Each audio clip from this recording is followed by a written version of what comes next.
Chapter 1 Saunagakure I, Ryoma, recently promoted ninja. You'll be working with Special Jonin Mari for this mission, the Kazekage began promptly, and as soon as he arrived. It was good fortune that he woke up before his alarm went off, and better fortune that he had just enough time to pack everything and throw himself down the road to arrive in time. He had set his alarm for 8 a.m. 8 a.m. was when he was supposed to be present, not waking up. If anyone noticed his disheveled state, they were nice enough to not comment on it. A court noble in Sand has requested the services of 2 jonin to escort her to Tea Country and back. The Kazekage continued, moving through a stack of paperwork to withdraw the contract paper in question and sliding it across the table. She is offering 200,000 ryo for the completion. You are to meet her in 1 week's time in the capital. The relevant details are secured inside. He finished by then tapping the storage seal that had been stamped onto the bottom of the page, then pulling back. Understood. Anything else, Lord Kazekage? Ryoma, as the ranking jonin, spoke the formal reply. He reached forwards and took up the page, glancing down and scanning the summary again before dropping it low against his torso. No, dismissed. A pair of quick salutes later, and Ryoma and his assigned partner were walking out the door.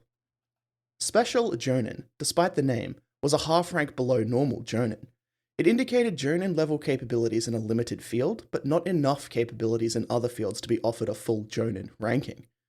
Judging from the giant fan carried on her back, Mari was a special jonin because of her ability to throw great blasts of elemental wind around.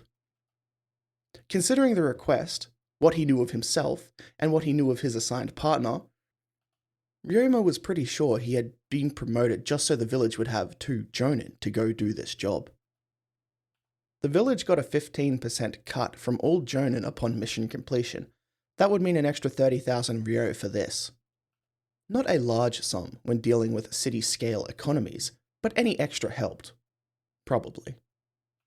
Jonin Ryoma, huh? I don't think I've heard of you before. Mari was just a bit older than him, judging by her build, face, and voice. She had that kind of somewhat matured voice that a woman in her early 20s would. She was about average in height, which meant he was a good 8 inches taller.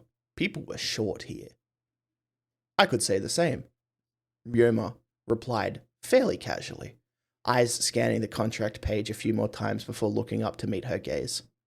Like many other in Saunagakure, her skin was a healthy tan, and her hair was a sandy sort of blonde, pulled back in a great fuzzy bun. Her eyes were dark enough to be indistinguishable from black, and she wore her headband as a waist belt, it seemed. Your voice, she declared with a mildly astonished tone, leaning forward and trying to get a better look at his eyes. I couldn't tell with the veil, but you're really young, aren't you? The veil she was referencing was basically just a white sheet that hung under his eyes and tied behind his ears. The bottom was loose for air circulation, but could be tied down to help protect against sandstorms. It was excellent for keeping him cool and shaded when combined with his cool, wide-brimmed straw hat. The hat was a little bit crumpled from the time he forgot to seal it away before hopping into the Wood Dragoon, but that was fine. It was still a really cool and practical hat. I'm in my 30s, he sat up, tilting his head slightly to look down at her more effectively. She blinked, pulling back slightly. Oh? Really? No. He tapped a thumb on the seal and fed it a hair of chakra, providing a poof of smoke, and the unleashing of the contents within. Chakra was the nebulous stuff that fueled all sorts of ninja magic, a reservoir of energy formed from a combination of physical and mental fitness. It was important to note that fitness didn't really mean the same thing as health. Otherwise, the various nutcases that were average ninjas would be operating with pretty meager reserves of chakra most of the time. Mental fitness was not the same as being a normal, well-adjusted, functioning member of society, which was great for antisocial cynics like himself. He was pretty proud of his reserves overall. He made sure to keep in good shape, and that gave him a reasonable amount of mystical stamina to fuel his personal brand of ninja magic. His assigned partner rolled with the little joke. Yeah, alright. Now how old are you actually? She asked, poking him in the arm with a little grin. He pretended to not hear her, instead focusing his attention on the details of that contract. Sure enough, the Lady Yuko was the niece of someone significantly more important, a bachelorette in her late 30s who liked tea and sweets a bit more than she probably should.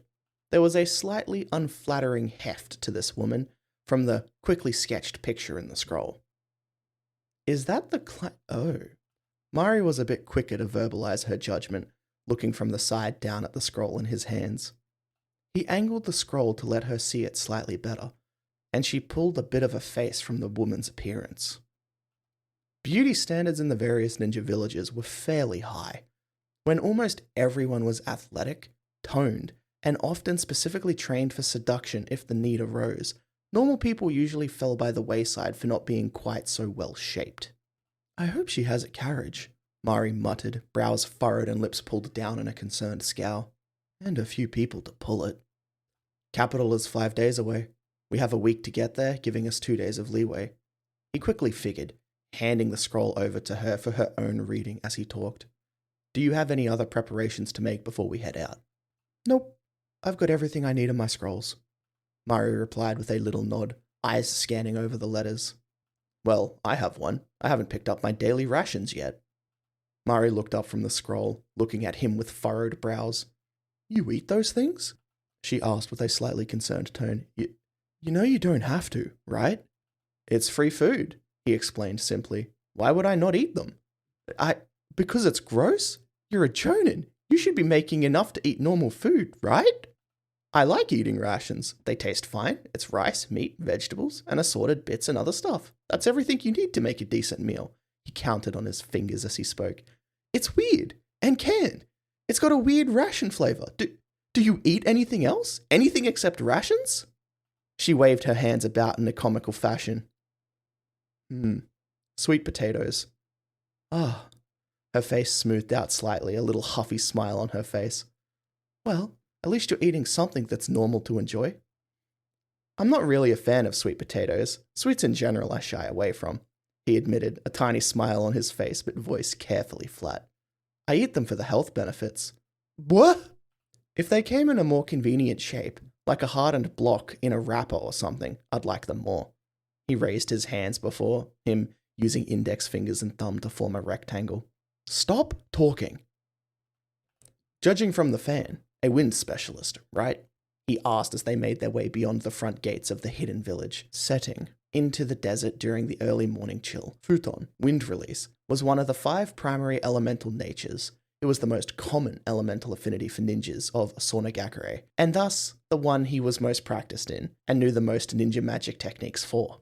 His actual affinity, earth, was slightly rarer and substantially less practiced as a result. I suppose it was kind of obvious, huh? She chuckled, taking a sip of her canteen before securing it back to her belt again. You got it right. I'm pretty scary with this fan of mine, she bragged, reaching back to pat the 4-foot-long specialized wind tool. The fans were effectively shortcuts to performing certain wind jutsu, their faces bearing jutsu shiki that would produce specific effects when fed chakra and moved in specific ways. Jutsu shiki was the cousin art to sealing, or perhaps brother, or perhaps wider category. It was effectively the same as just putting a specific ninja magic spell into a written form, which would be activated at a later date. The usual downside to this was that you couldn't perform the techniques without the object in hand. The usual upside was that it could let you skip many of the funny gestures required to perform said ninja magic normally. A 5-hand sealed jutsu like Wind Cutter became a wave of the fan instead. The benefit's fairly obvious to anyone who thinks about how fiddly doing 5 specific hand gestures rapidly in the middle of a fight would be. Of course, if you just practiced more you wouldn't need hand gestures at all, but not everyone was talented. He certainly had no room to talk. Anything else? I might not look it, but I'm a menace in hand to hand, she continued, raising her hands as fists and punching the air for a bit. I've put big and tough Ronin on their asses before. I see. No mention of other elemental techniques, or illusions, or anything else. Just blasting people with wind and throwing punches. Mid-range support then. Not an awful backup to have. I'm a puppeteer specialized in close-range combat, with a number of wind and earth release techniques for support. I have a handful of genjutsu, also for support, and a fair amount of hand-to-hand ability. Please tell me if you touch any of my weapons. The poison isn't lethal, but it does cause long-term paralysis if you don't take the antidote in time. A paralytic was more effective than a purely lethal poison, both because a ninja that can't move is dead anyway, and it left them alive for capture at his leisure. Her eyebrows continued to rise as he spoke, until eventually they disappeared behind her loose bangs. Eh? That sounds like a lot. I suppose that's a full-blown jonin for you. He briefly considered telling her how recent his promotion was, before deciding against hurting her feelings. I had a lot of motivation to learn. He spoke non-committally. Hey now, I'm really curious about how old you are. She reached over and poked at his side again, prodding the shoulder pad of his jonin vest. He had eventually decided to just seal it away with his hat whenever he got the wood dragoon out. No real need to make outrageous and expensive modifications to anything quite yet. Maybe after this next job in the repair bills. After a moment, she realized that he wasn't about to answer that question and stuck her tongue out at him. What do you mean by close combat puppeteer anyway? What are your puppets like?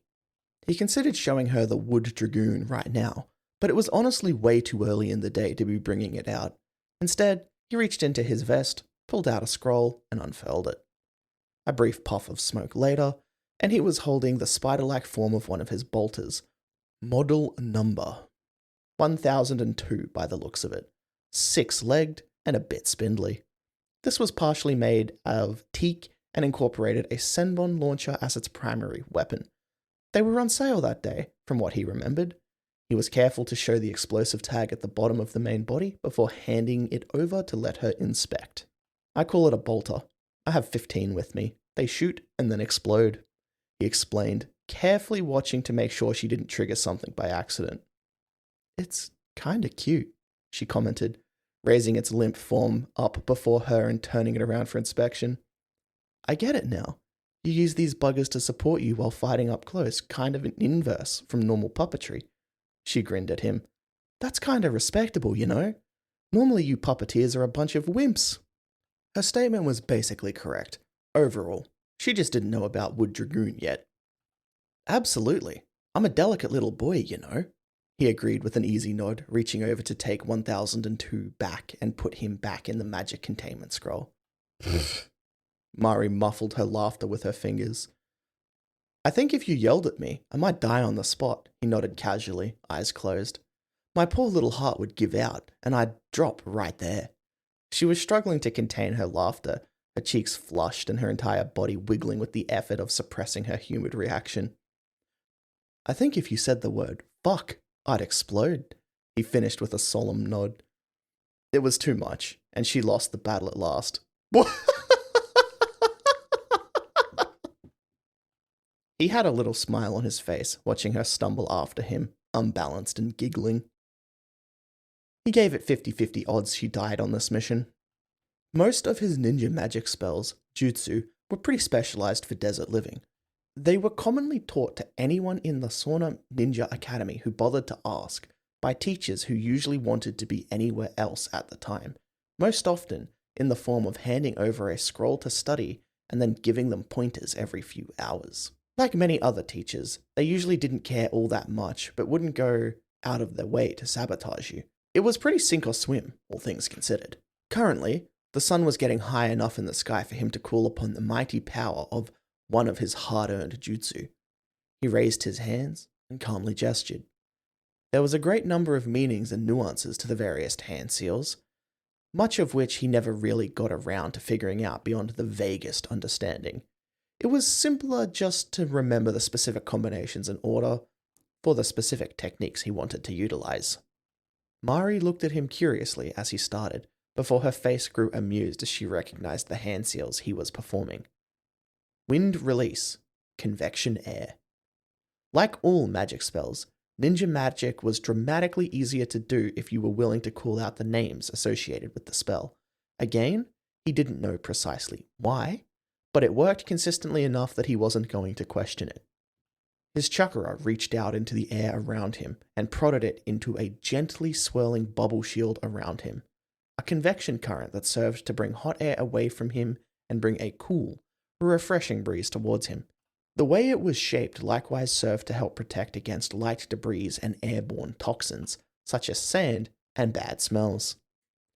It took about as much effort to maintain as breathing in a slightly forceful way did. Huh. It didn't get too hot for you already, huh, Mr. Jonan? Mari asked with a light grin and her hand raised to half conceal it. It's not even noon yet. A wise man doesn't need to see the fire before he gets out of the burning house, only the smoke. Ryoma raised his hands and posed like a sage statue, speaking the aphorism with a theatrically wizened tone. Pweh! You're just afraid of a little heat, I think. Mari teased. It's fall, you know. It's not going to be that hot, even in the middle of the day. It's hot enough to fry an egg. It's hot enough to fry my mind, he grumbled, reaching up to poke at his temple. That's my most important part, you know. I need it more than you do. She blinked, processing that statement and proving his point, before a light-hearted anger came across her face. Hey now, mister. What are you trying to imply here, huh? You'd be able to figure it out if you weren't letting your head cook. He took a preparatory sip of his own canteen, cooled delicious water inside before sealing it away again. I'm not letting my head cook. I'm just not a baby like the puppeteer next to me. Oop, do you hear that? He interrupted suddenly, raising his hand up to his ear and looking off into the distance. She froze at once, immediately throwing her gaze in the same direction and silently listening. After a few moments of this, he spoke quietly. It's the sound of a frying egg. You! He laughed and kept walking, ignoring her huffs and puffs beside him. I was really worried for a second there, you jerk. I'm still worried. My partner isn't properly protected from the sun right now. Are all Jonan this annoying, or is it just you? I would never annoy someone. That sounds downright evil and wicked of me, and I would never be either of those things. You're a natural at it, I'll give you that, you weirdo. How am I the weirdo? You like eating rations. No one likes eating rations. I like eating rations. Because you're a weirdo.